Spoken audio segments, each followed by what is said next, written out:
the cloud. There we go. I'll be putting up all these recordings later on when I get home. It takes a while for them to process, and then Zoom sends me a recording. I know that earlier some of my Quashnet friends had a blurry screen, and I have no more advice than I did then. I'm sorry. I'll be letting Sean know. Sean's running the next PD session. I'll be there to hold his hand, but I'll be able to give him an update on how things were today. So I'm going to share my screen, and I'm going to make sure that I have share computer sound and optimize screen share for video clip selected before I hit Google Chrome, and then I hit share. And I'm going to go to this one, and I'm going to do a full screen share. So Carrie, I already said that you'll be monitoring the chat for me. She came to me at lunch and offered, which was lovely. And so if you have questions, put them in the chat, and Carrie and be able to ask those questions for you. So you don't even have time to introduce yourself. I'm going to go right to the next slide. You're in the Bitmoji classroom session. We're going to be using Google Slides. I'm going to give you the basics. I'm going to show you some examples. But before we do that, I've been thinking a lot about the people who are stressed out, and you're not alone. I can promise you that. I've had people telling me how they're in tears, how I'm very emotional myself. I watch the wrong video and I lose it. So because you care so much about what you do, that's why you're having these feelings, and they're normal. I would be way more worried if you weren't stressed out or concerned or consumed by what you're preparing for. And so because we're doing a creative class, I wanted to share something about creativity. So I'm going to introduce you to my friend Nicole Bergeron. Maybe some of you know her. She lives in Falmouth. She's a teacher assistant at Mullen Hall, and I worked with her for 12 years. We basically started at the same time. And one thing that we absolutely adore about Nicole is her creative ability. And she's been spending the last couple of years creating a children's book, which we will all want to buy when it comes out because she's that awesome. And the illustrations are being done by creating art with small, tiny pieces of paper. Every single element you see in the pages that she's creating are individual pieces of paper that are cut out either with scissors. She usually uses an X-Acto knife, and then she layers them pretty much like we were layering in slides a few minutes ago, sorry, third class. You can see how she's putting these scenes together. If I go to the next slide, should go to the next slide. There we go. Oh, it went too fast. I wanted to show you this one too. It's amazing. So you can look and you can see that there are so many different elements in there. The tiny little centers of the flowers, and the like tail on the mouse is all curled. But literally, like, this is a fish that she's making, and each one of those scales is an individual circle. And then she'll end up building the whole fish, which is made up of more circles. And then she makes it into a page. So that will become a page in her book. This one has donuts, which look good enough to eat, all made with just pieces of paper. So now what she's done is she's taken this talent and she's now starting to make jewelry. So she'll put these pieces together, and then she'll, like, I don't know, use like an epoxy to make them solid so that you can make earrings and necklaces. So I want to show you the process. She posted this on Facebook. Make the donut.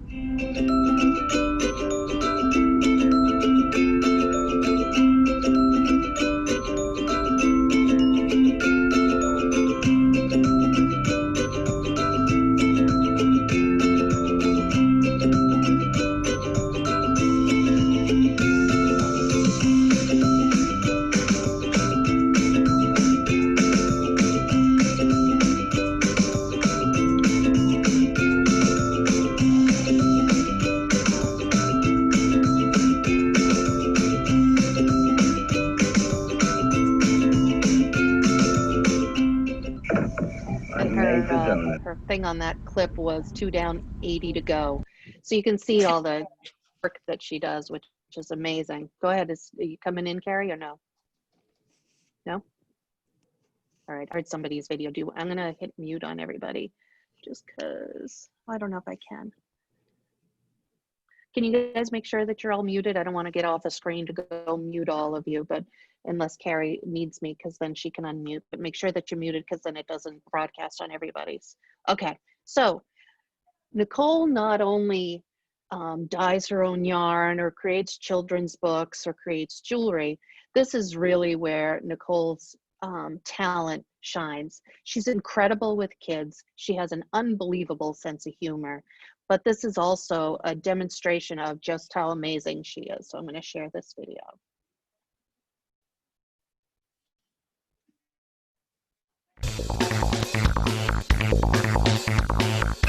Capecast. Hi, my name is Nicole Bergeron. I'm from Falmouth, and I turn white eggs into Ukrainian pisanki. And I'm going to show you how I do that, start to finish. So this egg that I have right here is a duck egg. I've used basically any egg you could think of. If it lays an egg, I've probably used it in my craft. And I hollow out all of my eggs before I start. That keeps them a lot stronger, and also there's no risk of smelly eggs if they crack later on. So I like to use traditional patterns. Pisanki are a beautiful old Ukrainian tradition, so I really like to stick with historical patterns and historical designs because they mean so much more. Every line and color has symbolism and meaning, and I really like that about the art. Once I finally figure out what I'd like to do for my design, I'll start by dividing my egg into 16ths, just to give myself a basic skeleton work of what I'm going to do. Next, I jump right into it with my wax. I use electric styluses. I'll put wax wherever I want the color of the egg that it is at that point to stay. So if you're starting off with a white egg, you'll put wax wherever you want the white to stay on the egg. This would be an egg that would be ready to go into its first dye bath. You can see the white egg in the background, and all of these dark lines are where the wax is protecting that color, and that would be where the egg would be white. Then I would take the egg and put it into its first color. It's an additive process. You keep adding wax and dyeing your egg, and adding wax and dyeing your egg. Eventually, you're going to get to the end. This one's almost at the end, where you have all of your colors covered up. So right now, I'm about to start the final step and take the wax off of a finished egg. So this egg has gone through all of its color stages. It has white, yellow, orange, red, and green, and dark red on it. So here, you can see what's underneath. So you can see where all the wax was and then what's hiding underneath it. It's very zen. I really love tedious work. I love small precision art. I always have.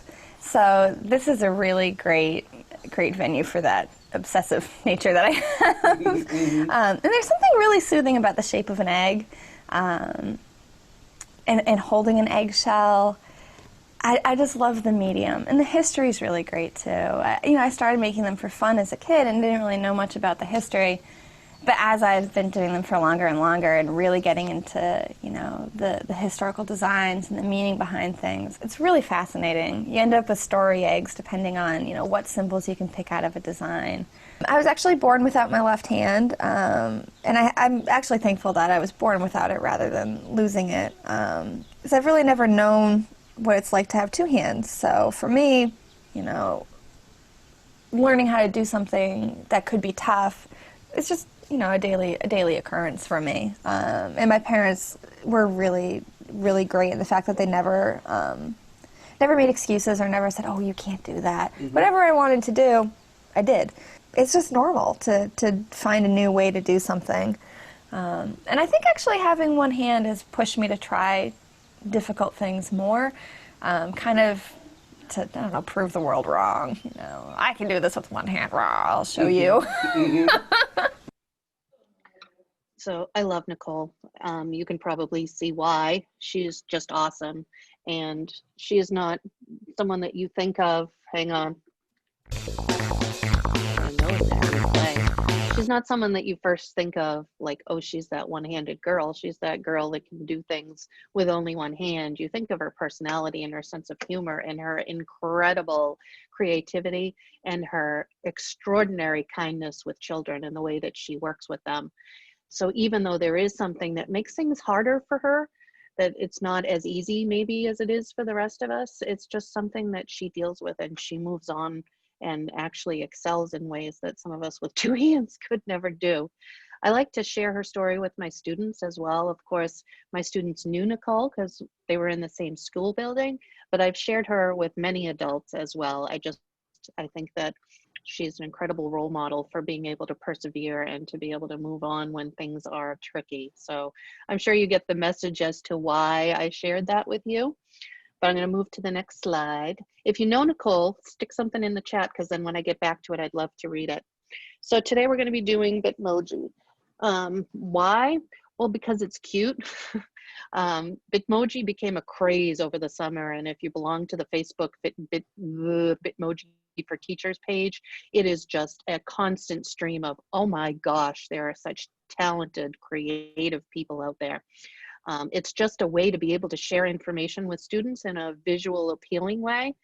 The first thing I thought when I saw it was, oh my gosh, the amount of time that it will take to create these things is crazy. Sorry, Coles is texting me. Maybe I got 30% off. A huge amount of time. So if you're among those people that you're like, I just can't do this, it is not a requirement. Comparison is the thief of joy. If you are comparing yourself to someone else who has created an amazing Bitmoji classroom, don't say, oh, I need one too. You don't. You don't have to do this. This is not a requirement. It might be something you do later. It might be something you never do. But the skills you learn when you're creating it are awesome. And then I'm hoping to have some time to share some of the ones that I've already seen. You people are amazing. All right. So I have one more video. I just thought it was cute. Well, I'm a girl, so I'll hit girl. You're gonna build mine? Yeah. Okay. Nose. Big schnoz. So you could do this and this and this. Hairstyle. There's the bun. You like it? I like it too. Oh, there it is. Bushy eyebrows. Check. My size. Oh, they have a lot of color eyes. This is crazy. Do people have all these colors of eyes? Ears. Oh, I got big ones. Body type. Weird and gangly. Let's see what we got. Oh, Bitmoji gets me, man. Let's see, we'll go. Oh dear. They have my chin. All right, close. Here we go. Wow, I didn't know there was such variety. Oh my goodness. Oh, so I can put highlights in there. That's cool. Oh, here we go. Freckles. Eyeshadow. Oh. It's starting to take shape right now, you know. That's it? Yes. Oh wow. Perfect. It's me. Oh my gosh, look at me. It really looks like a little mini-me. It actually looks like me. Oh my God. Bitmoji. Here I am.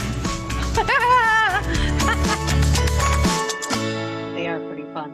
All right, let me go to my next slide. And I'm going to bring us, let me escape out of this and go to this for now. I've put in some resources in here. Simple K-12 did a lot of presentations over the summer on Bitmoji, so I put their presentation in there. I put one of 8 billion YouTube tutorials. You can go into YouTube and type in Bitmoji Classroom tutorial and you'll get dozens of them. So I didn't even make one because there's so many out there. I'm going to show you some examples in a couple of minutes, but let me do a couple of things that are like basic and I know some of you are struggling with. Bitmoji is an app that you put on your phone and you can use it on your phone. You can add Bitmojis to your texts to people. You can share them that way. That's probably the way most of us have used Bitmoji for the last couple of years. But if you want to be able to use it in Google Slides or use it in Google Docs or use it in Google Email, then you need to be able to connect what you've used here onto the Google Chrome platform. To do that, you need a connecting app. And the weird thing, which I can't explain why, the connecting app is Snapchat. So in order to be able to use Bitmoji on Google Chrome, like in Slides and in Mail, you need to have the Snapchat app on your phone. I know, and I don't know why. So you don't have to use Snapchat. You don't have to snap face anybody. You don't have to do anything on Snapchat. That's a class for another day, and someone else is going to teach it because I don't know how to use Snapchat. But I have it on here because I want to use Bitmoji on the computer. So what you do is you make sure you have Bitmoji in here, and then you can set up your little person, and then make sure you have Snapchat in here. Then you go to your computer, And when you go to your computer, you go to bitmoji.com and it brings you to this page. And then you scroll. You scroll till your fingers hurt all the way to the bottom because you didn't think it would be easy, did you? If it were easy, we would all know how to do it. So then here you'll be clicking on Bitmoji for Chrome. If you have not installed it in Chrome yet, then this button will not say remove, it will say probably install. I don't remember the exact words.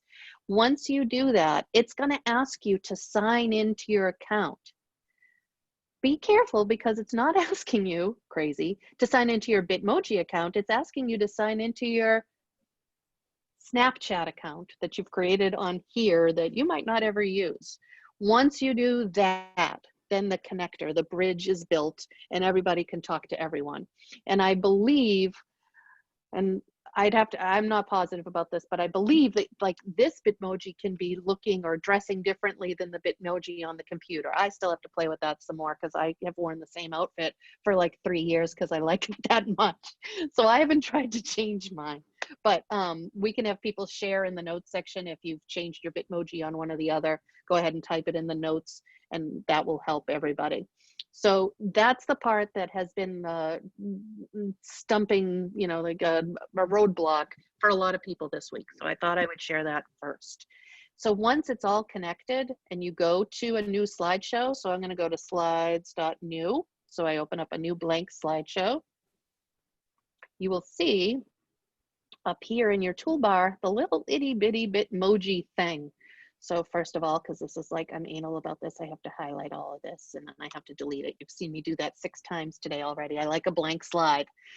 So if I go up to my little Bitmoji thing up here, oh, and now the control bar just popped in my way. Can I move that? Oh, Susie, some things are just not easy for you today. There it is. Now I can click on it. Now it brings up the Bitmoji interface so that you're able to search it. Some people were asking, like, how do I just find a Bitmoji that's like standing around and doing nothing? If you type in the word pose, then you will get just a plain old Bitmoji with no words, just doing stuff. It's probably the easiest way to find things that you can add into your classroom, or you can use the word pose, I guess that's fine, which is really cool.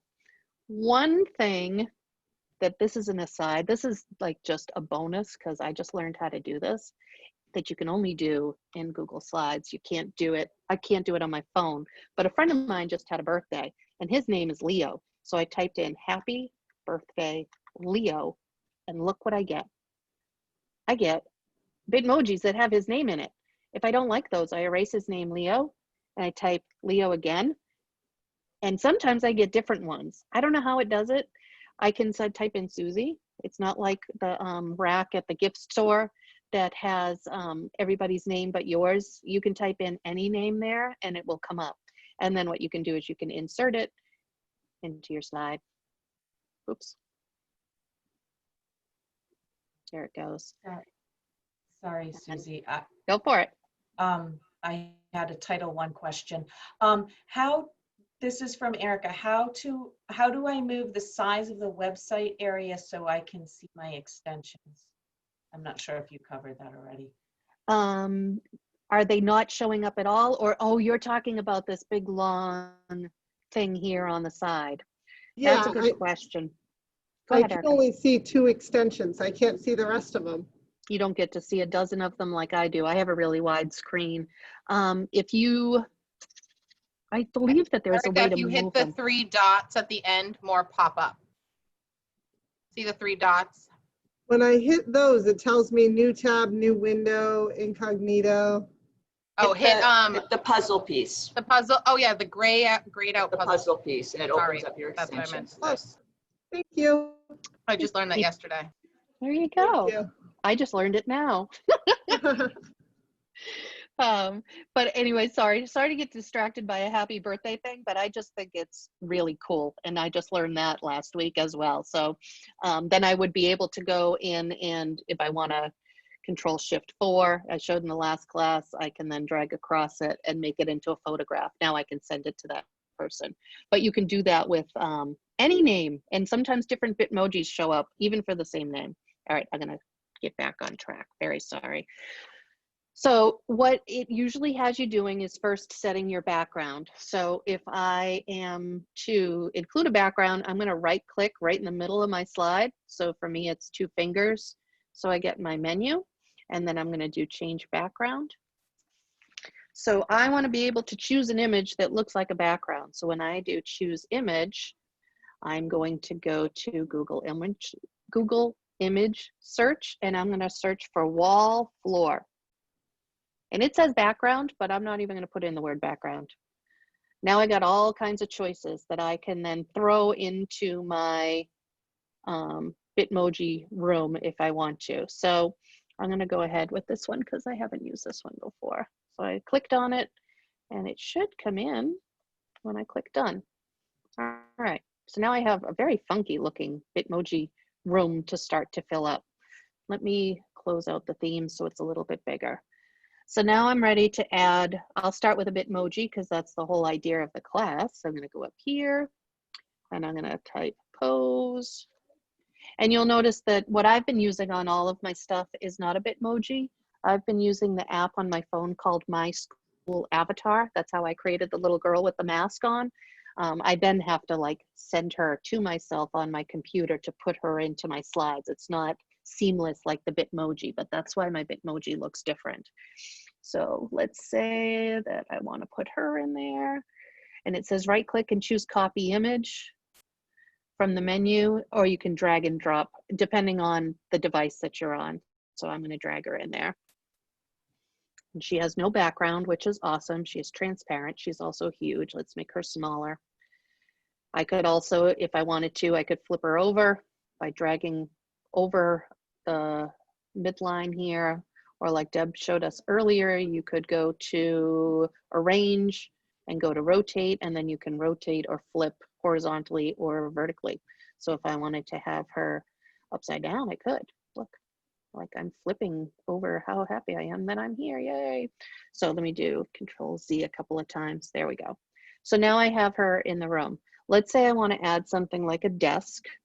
You're going to go up to Insert, Image, and you're going to do Search the Web. And when you're typing it in, I could type in desk, and it could show me lots of different things. I might see, like this one, a photograph of a desk. I might see a clip art of a desk. I might see a clip arty cartoony thing of a desk. But if I want just a desk with no background, so it's transparent, I would add the word vector to it, vector. Now I know the desks that are showing up are going to be desks that have no background on them so that they are see-through. So I think I used one earlier, but let's go with this one. I'll put it in there. It's again way too big. So you have to have an idea of scale when it comes to this. Like if my Bitmoji is a certain size, then I want my desk to be a certain size. I might want to put a chair in there. I might want to put artwork on the walls. I'm constantly typing in frame here. I've become addicted to putting frames around anything that I put on the walls. Like if you look at some of my stuff, like even my Mashpee logo has a frame around it. So I'd go in and I'd find, oh, I don't know. I don't want to go too far here. This one has a mirror on it, which is fine, but I'm going to cover the mirror. And unable to create some images. Awesome. Because we've been having Google Slides issues today. Insert image. Let's try not upload from computer. Hang on. This one. Insert image. Search on the web. Frame vector. And now here it is. And then I'll do insert.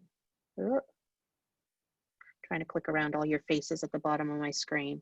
All right, that one's not going to go in. I don't know if I try a different one or if I'm just going to have to quit and go home. That's it, we're done. Search the web. Let's try. Oh, okay, let's try this one. I'm double clicking it. There we go. Okay, so let's say I wanted to be able to put the Mashpee logo in there, and that lives on my computer. This time I would go to insert image, upload from computer, and I believe I've named it as the logo, Mashpee logo. I can now put this over it. I can change the size of everything. that's beautiful. I want these two to live together forever and ever. I'm going to marry them. That's how much I want them to stay together. So I'm going to click both of them. I can either click on the frame and then hold the shift down and click on the falcons. Now I've selected both. Or I could kind of click and drag across both of them and it should highlight both of them. Either way works. And then I'm going to go up to arrange and I'm going to group them. So now they are married. I can move them together. They don't separate, they don't get apart. Also, now I can resize them because that's awfully big. I love the logo, but I don't want it that big in my classroom. So now I can resize it. It resizes both of them together. So let's say I now want to put it here and I want it to stay with the desk all the time. Let's say I just always love that. I'm already clicked on my Falcons one. I can now hit my shift key, hold it down, click on my desk. I can do arrange, I can do group, and now they're stuck together. We have a marriage of 3. So hopefully that's helpful. It makes it a lot easier too when you're moving stuff around your Bitmoji classroom. Or if you're trying to make 2 different versions of it, like it makes things much easier when you're moving things around. You can also put in images of real things as well. So let's see if I want to go to insert image. I'll do search the web and I'm going to do Cape Cod Canal. It's a beautiful picture. So that'll go in. I have my own that I would normally use instead of using somebody else's, but same idea. I could then use a frame and put it around it. It doesn't have to be all clip art. Some people are making them really little, like this big, and then putting them, you know, in a frame on their desk. So it looks like it's something that would be on your desk. So think about ways that you can be creative with size. The way that you locate things, you can also, I'm gonna make it bigger just so you can see what I'm doing, but you can also rotate the picture a little bit. So because my desk is at an angle, well then I have to of course have my picture at an angle. Now I'm gonna make it smaller, and then I probably did the angle the wrong way. But you can play with it so that you can get the right angle. I've seen some people put in a laptop, or you could do a Chromebook, insert image, search the web for a Chromebook. And go ahead. Someone have a question? No? Oh, see, now this one has a white background. That doesn't belong very well in my thing, so I forgot to look up vector, so I'm going to take it out. Chromebook vector. I might even have to look for a laptop vector to get one that does exactly what I want it to, but this one should have, there we go, although it's a Dell. Shh, it's not an HP. So again, I could stretch that down. I could then put my thing which needs to be turned, and it needs to be bigger. I hope you're all, oops, now what happens? Oh my goodness, I want the picture on the Chromebook screen. I don't want it behind the Chromebook. I went over this in the last class, but now this is where you have to think about the layers, the way that the pictures are all layered with each other. So because I want that one on top of the Chromebook, I'm gonna right click on it, and I already have it selected. It has to be selected first, right click on it, and then I'm going to do order. And then I want to bring it to the front or bring it forward. If I had like 3 items that I'm trying to layer just right, I would do bring forward, but I'm gonna bring it right to the front. So now it's on the computer. I can put it on here. If I make it the same size as the computer screen, it's gonna be warped. So I'd have to make that decision as a designer.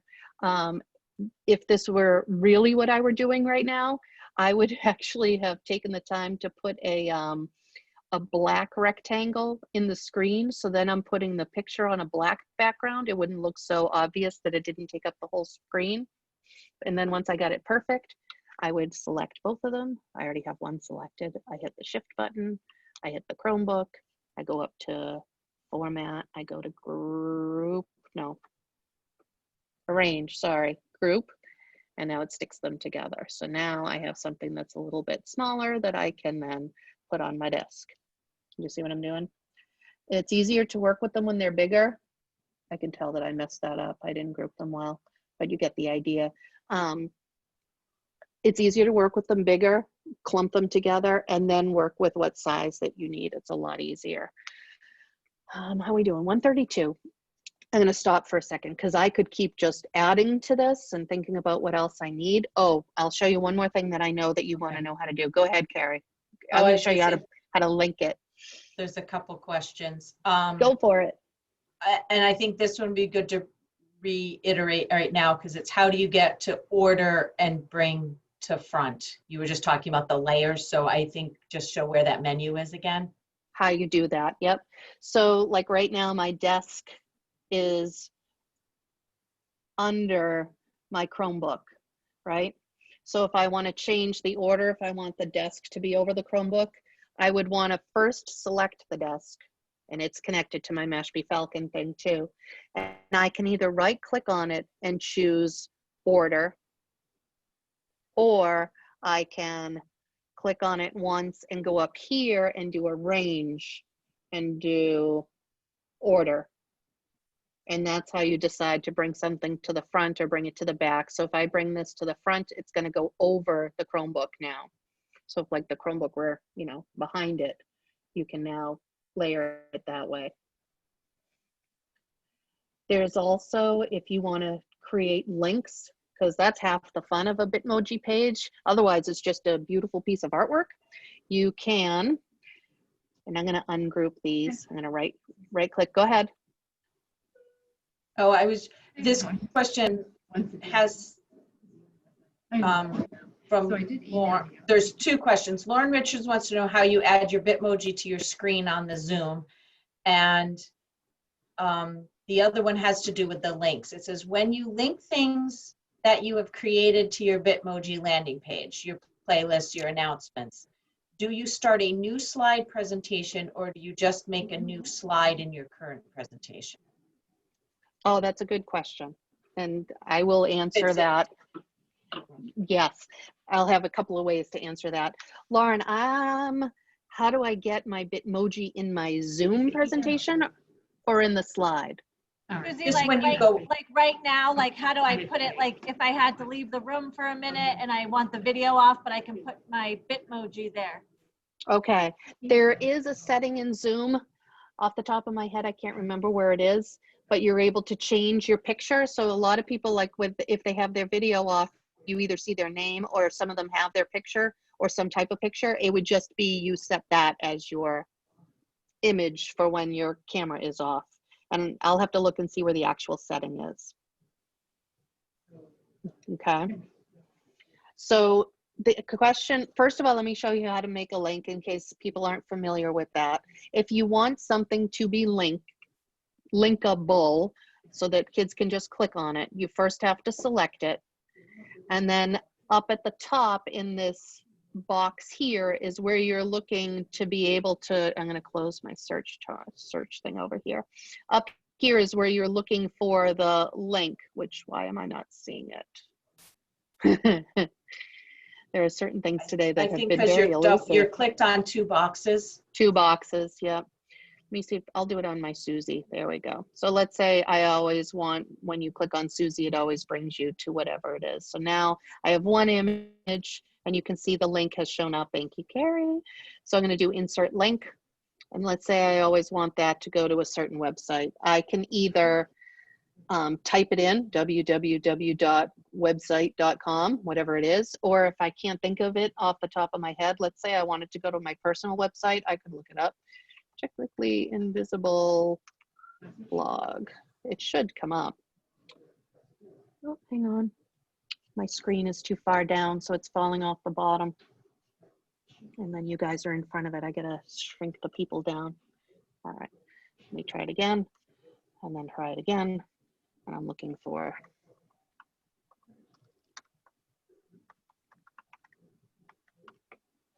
it should, yep, it should bring up whatever website you're searching for. It's basically like a little Google thing in there. So now I can click that and apply it. And now I am a live link. So if somebody wants to click on me, they're able to go right to the website or the link that I've put in there.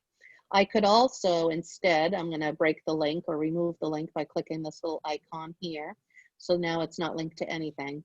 I can also link to another slide. So if I do, I'm going to add a couple of slides in here. They're all blank right now, but let's just say that there's something awesome on here. Now it's awesome. And I want to be able to link to that. Let's say I want to still use Susie. I'm going to click on her. I'm going to go back up to the link. And I can now change it to slides in the presentation. So I want it to go to the next slide or the last slide or slide 1. If I scroll down, oh, there's slide 2. It's the awesome slide. And apply it, which I always forget to click. So now it's linking internally from one slide to another inside the same slide deck. So that's what you can do, either one. And it depends on the purpose of what your slide deck is. For a Bitmoji page, for the most part, you probably are using just one, and that's what you're sharing as your landing page. But as you start to create other types of pages that have either playlists or learning plans, you might decide that you want to have multiple slides. That's where it gets tricky. I'm going to stop for a second. Does anyone have a question before I say something tricky? The only other question was, are there Bitmoji classroom templates that we can personalize to our own links and face? There might be. If there are, if anyone knows of any, go ahead and put them into that Google Doc. I can always search for some myself. I would do a search for a Bitmoji slide template. I don't know what would come up. Never Google in front of children. Bitmoji slide templates. I'll just leave it as an E. And then those are images, but let's see, teachers pay teachers. We call it teachers don't pay teachers. Maybe. So it would take a little more searching. It didn't come up as easily as I thought, but maybe here. Yeah, sometimes I was watching a couple of tutorial videos last night, and depending on who you pick, they're like, I don't believe in teachers pay teachers, so mine are linked for free if you want to use them. So right. You just have to kind of search them out. They're there. Yep. I'm sure they exist. Okay. So I'm going to share something that I think is an incredible example of how you can use screencasting to help students and to keep that personal connection. I'm going to not play the whole thing, but you can go back and watch the whole thing. So let me open up what I'm talking about. This one. Nope, I lied.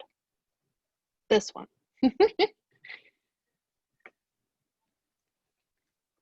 So I'm going to hit pause. Good morning. So Elena reached out to me, and she had a question about her and Chris's Bitmoji classroom. They're building like a Bitmoji kingdom, and they want to be able to link everything. But every time they have like a student, because they're pretending also what is it like for the student, every time the student clicks on a link, it's opening up a whole new slideshow, and it shows all the slides down the side, and it shows all the links all around it. It's not as clean and as crisp as they want, not as seamless. It's more complicated. So she sent this message because her question was pretty tricky to put onto an email. Like, she could have typed it out, and then I could have written back and asked some clarifying questions, and we would have taken it from there. But she went right off the bat and sent me this as a question, which was so helpful to me as a teacher. So let me just hit play for a bit so you get the idea. So yesterday I received an email from Elena asking for some help with her Google Bitmoji classroom. So I want to share it with you only because I think this is a great way to show how to do remote learning. I forgot that I talked at the beginning of it. So we don't need to hear me twice. Here we go. Online slideshow for our Bitmoji classroom that we're trying to create. And you might cover this in one of your sessions coming up. So if you do, just be like, Elena, shut up. I have enough to do. I'm going to cover that later. But it's just a quick question. So we made this kind of starter slide, and then we connected each grade level up here to a different slideshow. So if I press present right here. It's gonna load, cool.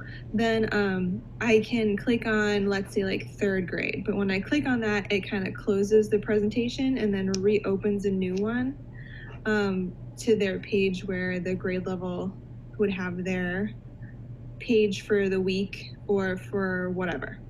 And then they have to press present again in order to click on whatever day it is for where their lessons are gonna be. So I'm going to pause it there. So you're kind of getting an idea of what the issue is. All of those extra windows opening and not going into presentation mode is a pain, and you want it to be simple, especially if you teach the younger set.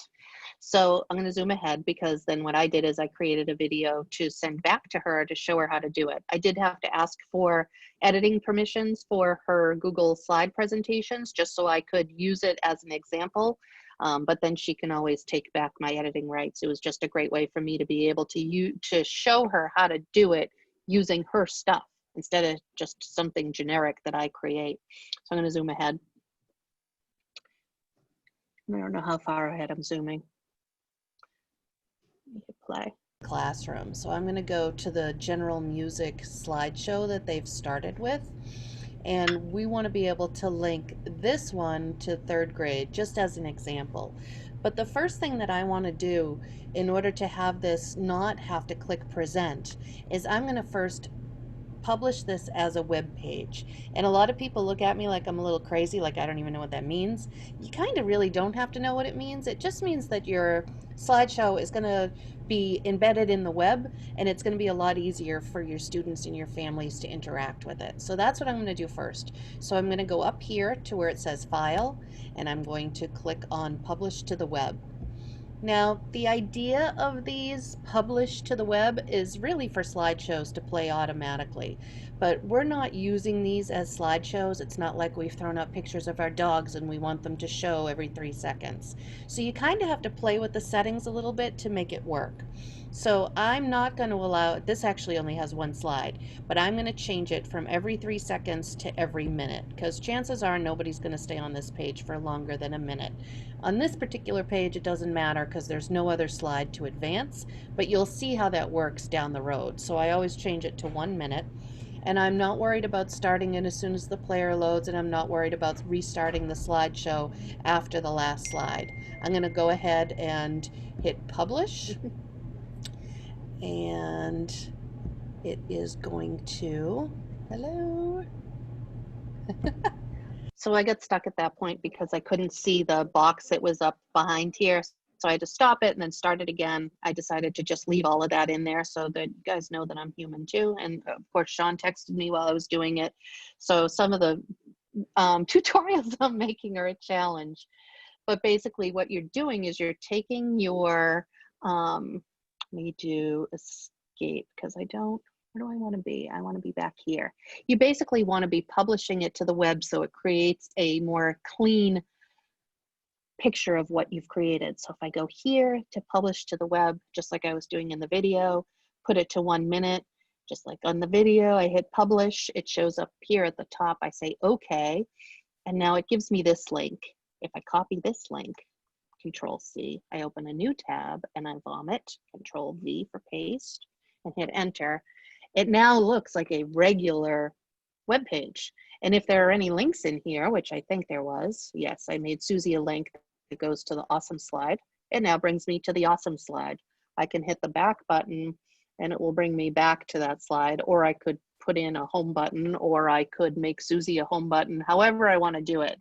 It's a cleaner way. So now if, let's say I click on Susie, that could bring me to a whole other slide presentation that I've created for a learning plan or for a playlist. But you would have to, I'm going to hit escape so that I'm, oh no, I'm going to close that. You would have to publish that second Google slide presentation as a web page as well, for it to behave like that, for it to be full screen, for it to be able to not show all of the Google slide stuff around it, for it not to show, here, let me hit cancel on this, for it not to show this list of slides on the side. So if you want it to behave more like an interactive web page, you have to first publish it as a web page. I'm going to pause for a second because that's heavy stuff. And there's a new question Mhm. kind of related to that. When the landing pages are uploaded to the district, are we able to edit and add links at any time? I'm so glad you asked that, whoever did that. That was Erin Dowie. Yay! So what I'll be doing is next week, because I'm not ready yet, I will be sending out a Google form that will say, here's how I want you to share your stuff and send me your link. Then I'll use those links to connect to all your buttons. If you do your landing page in Google Slides, and then I will show you how to publish it to the web and save that link to me. Anytime in the future, you can change your slide. You can put in a new Bitmoji, you can change the links, you can change the background, you can change anything. It will automatically update the publish on the web version. So you're giving me the link, which is the bridge between us, and then all of us can forget about that connection because anytime you make a change, it will show up in your publish to the web version. Does that make sense? I hope. Couple more questions related to that. Sure. After you publish as a web page, do you then give the link to the students? You can. It's an ugly link because it's like 800 miles long. So depending on how you're going to give them the link, you might want to put it like in an email, or I don't know how you're going to say how you're going to share your initial stuff. You can put it into Classroom. You might want to try and shorten it. I don't know if everybody remembers, like if you have a link, let's say this is the link and it's long, because watch when I paste it in here, it's long, that's ugly. But if I want this word to connect to that link, I would highlight that word. I would go up to the link. I still have it in my clipboard, so I can still vomit in here and hit apply. And now the word awesome goes to this link. So now I don't need that anymore. This is now a link. But would the students need the link? Because if you've published to the web and we have the district landing page, that's how students would get to where you need. Exactly. Yep. The district landing page is going to bring you to whatever your landing page is, and then you'll have links out of there anyways. But anytime that you have to share a link that's long and ugly, you can shorten it by doing what I just did. Okay. If you do have something with multiple pages, is there a way for students to choose to advance to the next slide if it has been published to the web, or is there only an auto advance option? No, you can, I would set it to 1 minute like I showed you before, because chances are they're not going to stay on a slide much longer than a minute if they're looking to get to a certain one. So as soon as they click, it will advance to the next slide. And one more, will a doc do the same thing, updates as in slides? No, I don't believe so. So I'm back in our Google Doc. I don't think, oh, they do have published to the web. I lied. I'm a big fat liar. So publish to the web, publish. Okay. Big ugly link, copy, new tab, vomit, enter. There it is. So I'm learning stuff every day, people. You're not the only ones learning here. Well, I hope you are. But so yes, if you've done it in a Google Doc, first of all, God bless you, because it's hard to work in Google Docs. But yeah, you can publish it as a web page, and looky there, it's so pretty. And then the links still work. And if you were to make an update to your OG one, your original one, then it would show up. That's happy news. All right. I wanted to show a couple of examples. I'm going to look for other ways for people to share their examples, but earlier in the week, people were already starting to share with me. So these are the ones I received like right off the bat. Karen Assad is an example that I'm going to show you. And she's done kind of a meditation room using the ruler method.